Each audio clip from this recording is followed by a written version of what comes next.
Loosen the screws of the control board housing.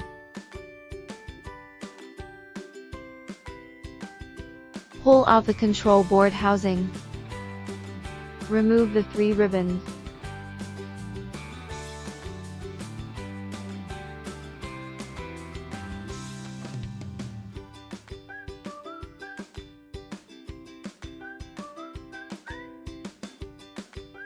Loosen the screws on the control board.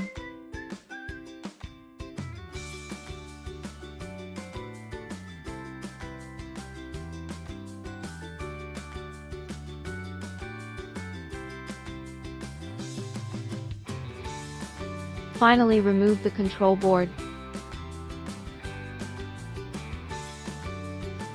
Replace with new control board.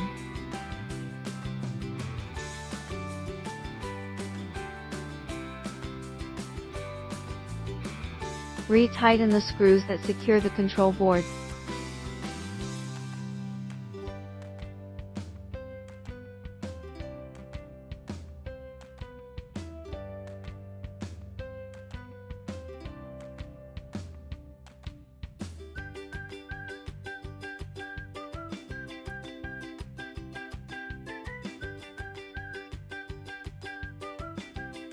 Plug the 3 ribbons.